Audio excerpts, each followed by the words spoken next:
میرے نبی پاک علیہ الصلوۃ والسلام کے غلام حضرت طارق بن عبداللہ رضی اللہ تعالیٰ عنہ فرماتے ہیں کلمہ پڑھنے سے پہلے ایک دفعہ ہمارا سارا قبیلہ تجارت کے لیے نکلا تھا، اور اس وقت منظر یہ ہوتا تھا کہ ہم اپنی عورتوں کو بھی ساتھ لے جاتے تھے.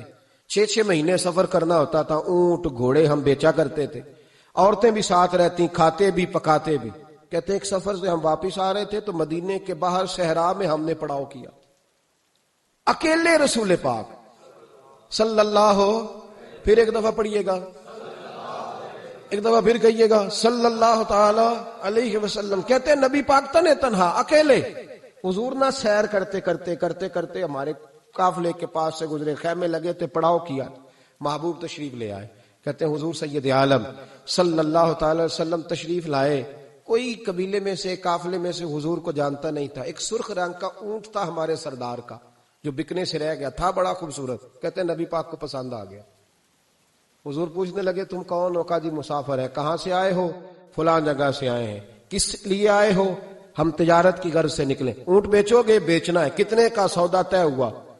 اس نے کہا اتنے لینے، حضور نے کہا اتنے دینے. بات طے ہو گئی. کہتے ہیں لگام حضور نے پکڑی اور فرمانے لگے وہ سامنے میرا شہر ہے جس کا نام مدینہ، وہ میرا شہر ہے. میں ابھی مدینے جاتا ہوں، اپنے غلام کو بھیجتا ہوں اور تمہیں آ کے نہ قیمت دے جاتا ہے. محبوب گھوڑے کی لگام تھا، اونٹ کی لگام تھامے، نکیل تھامے، اونٹ تھا سرخ رنگ کا. حضور لے کے جب نکلے نا، تھوڑا سا چند قدم آگے گئے تو ان میں سے ایک شخص بولا، کہنے لگا سردار اب سیانے لوگ ہیں، سمجھدار ہیں. اس شخص کا نام پوچھا آپ نے، قبیلہ پوچھا ہے، ایڈریس کا پتہ ہے، پتہ ہے کہاں رہتا ہے، اتنا قیمتی اونٹ دے دیا. تو سردار بھی کہنے لگا، سارے کہنے لگے یار ان کی باتوں میں اتنی لذت تھی، ان کے گفتار و رفتار اتنی باوقار تھی، مزیدار تھی کہ ہوش ہی کوئی نہیں رہا. بھئی ہم پرانے تاجر ہیں، کبھی اس طرح کا سودا کیا ہی نہیں جس طرح کا آج ہو گیا. اوہو واقعی کچھ نہیں یاد رہا، کوئی سمجھ نہیں آئی. وہ ابھی نظر آ رہے ایک آدمی، دوڑ کے جاؤ، دوڑ کے اور جا کر کے نا ان سے کہو بڑی جائز بات ہے، وہ ناراض بھی نہیں ہوں گے. ان سے ایک شخص کہو کہ بھئی اونٹ دے جاؤ، پیسے لے آنا اور اپنا مال لے جانا، دوڑ کے جاؤ.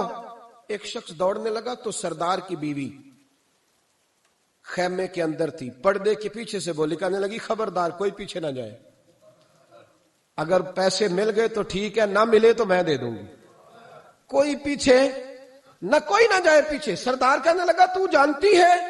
کہنے لگی نہیں. کہا گارنٹی کیوں دے رہی ہے؟ تو کہنے لگی تم نے ان کا چہرہ نہیں دیکھا؟ تم تو سودے کر رہے تھے، میں پردے کے پیچھے سے دیکھ رہی تھی. پیر مہر علی شاہ صاحب کو کسی نے کہا تھا نبی پاک کا حلیہ بیان کرے، بتائیں حضور کے کان مبارک کیسے تھے، آنکھیں کیسی تھی، ناک مبارک کیسی تھی، بینی مبارک کیسی تھی. تو پیر مہر علی شاہ صاحب کہنے لگے کوئی مثل نہیں ڈھولن دی. کہنے لگے مجھ سے نہیں بیان ہوتا حضور کا حلیہ، کوئی مثل نہیں ڈھولن دی. تو چپ کر مہر علی، ایتھے جا نہیں بولن دی، میں بس کر، تو بیان کر سکتا ہے؟ اتنی طاقت. اعلیٰ حضرت نے کہا لم یاتی نذیر کفی ناظرن مثلے تو نشد، پیدا جانا. کہا حضور مثال تو تب آپ کی بنے گی نا، کوئی آپ کی طرح کا پیدا تو ہوگا، تب بھی مثال بنے گی، تو جب ہوا ہی نہیں تو مثال کیسے بنے گی؟ کہنے لگی کوئی نہ جائے، نہ پیسے آئے تو میں دے دوں گی.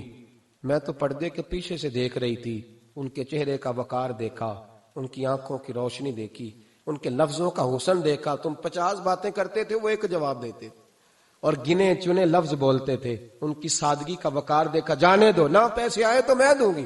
کہتے ہیں حضور گئے، تھوڑی دیر کے بعد ایک کالے رنگ کا حبشی غلام آیا، پیسے بھی پکڑے اور اپنی چادر میں نا کھجورے باندھ کے تو پیچھے ڈالی ہوئی. اور دیہاتی لوگ پیچھے نہیں ڈال لیتے، کھجورے ڈال کے پیچھے.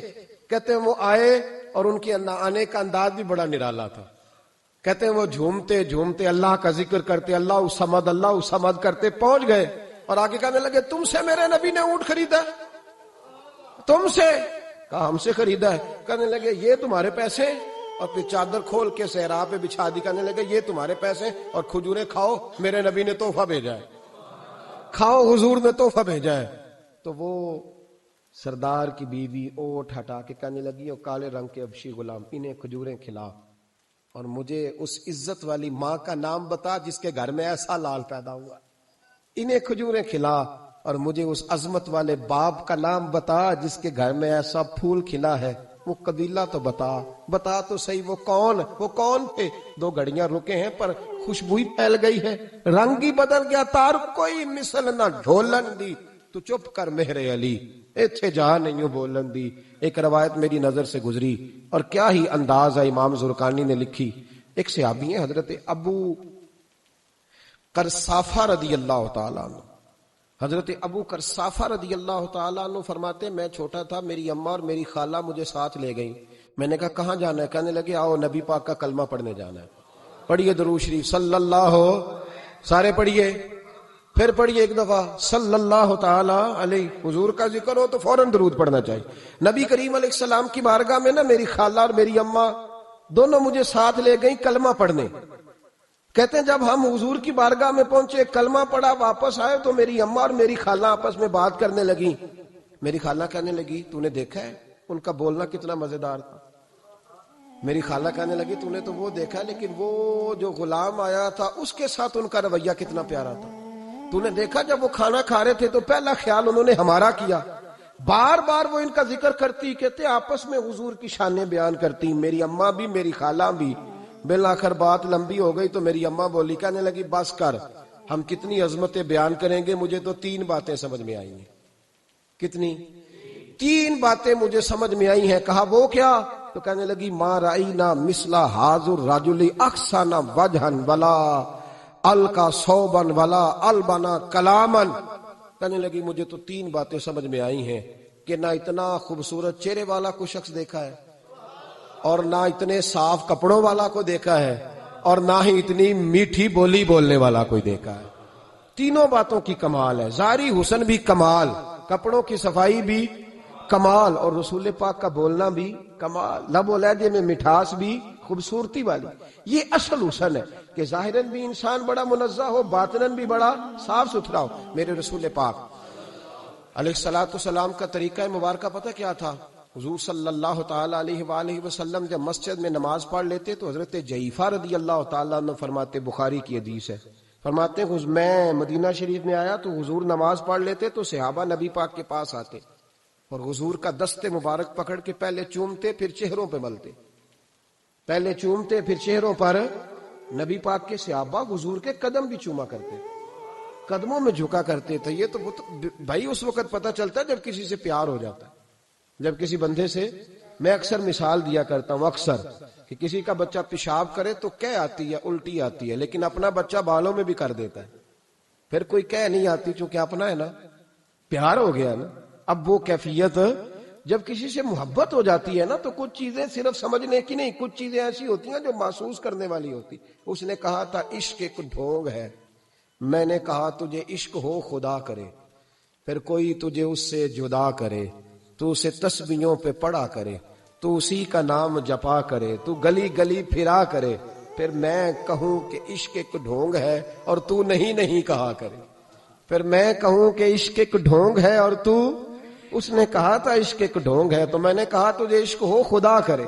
بھائی یاد رکھو جب انسان کو محبت ہوتی ہے تو پھر اس کے انداز بدل جاتے ہیں، اس کے طور طریقے تبدیل ہو جاتے ہیں۔ وہ میں اکثر ایک بات کہا کرتا ہوں، میں کہتا ہوں بچہ باہر سے برگر کھا کے آ جاتا ہے رات کو، اماں کہتی بیٹے روٹی کھا لو، کہنا تو گوبھی پکائی میں نہیں کھانی، حالانکہ برگر کھا آیا ہے، دور سے کھا آیا ہے، تو اماں اس کو کہتی ہے پھر میں سوئیاں نہ بنا دوں تھوڑی سی اپنے بیٹے کو، فٹافٹ چاول نہ تجھے ابال دوں، ساتھ میں باریک دال بنا دیتی ہوں، کہتا نہیں میری مرضی کا پکاتے ہی نہیں، میں نے نہیں کھانا۔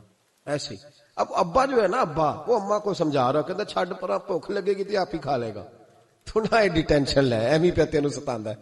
اماں کیا کہتی ہے؟ کہتی نہیں مجھے نیند نہیں آ رہی، کھائے گا تو سکون آئے گا۔ اب اس کو آپ لاکھوں دلیلیں دیں کہ سیاںا بیانا ہے، بچہ نہیں ہے، 22 سال کا ہے، 24 سال کا، چھوڑ تو کیا کر رہی ہے؟ لیکن اماں کو کوئی سمجھا سکتا؟ کیوں نہیں سمجھا سکتا کہ اسے اپنے بیٹے سے پیار بڑا ہے، وہ کیا کرے، وہ مجبور ہے، اس کے دل کی کیفیت اس طرح کی ہے کہ کوئی دنیا کی طاقت اسے سمجھا سکتی، سوال ہی نہیں پیدا ہوتا کوئی اسے سمجھا سکے، یہ ممکن کیسے ہو، کیسے سکتا ہے؟ یہ محبت ہے۔ میرے رسول پاک علیہ السلام کے صحابی حضرت جعفر فرماتے میں حضور کی بارگاہ میں آیا تو صحابہ کیا کرتے؟ نبی پاک کا دست مبارک پکڑتے، پہلے چومتے پھر چہرے پہ ملتے، بخاری ہے۔ فرماتے میں نے کہا یہ کیا کر رہے ہیں؟ پھر اچانک میرا بھی دل کیا ذرا کر کے تو دیکھو. کچھ چیزیں چکھنے پہ پتہ لگتا ہے کتنی مزیدار ہے. کہتے میں بھی قریب گیا, حضور کے دست مبارک میں نے ہاتھ ڈالا. فرماتے ہاتھ پکڑا ہی تھا کہ نبی پاک کا ہاتھ برف سے بھی زیادہ ٹھنڈا. فرماتے ہیں پھر میں نے پکڑ کے چہرے پہ ملا تو کستوری سے زیادہ خوشبو آ رہی تھی دست مبارک. فرماتے ہیں اب میرا چھوڑنے کو دل ہی نہیں کر رہا تھا, اب میری طبیعت نہیں مان رہی تھی. میرے نبی کریم علیہ السلام اللہ کی دلیل ہیں, ہر پاکیزگی, ہر حسن, ہر کیف اللہ نے اپنے رسول کو عطا فرمایا.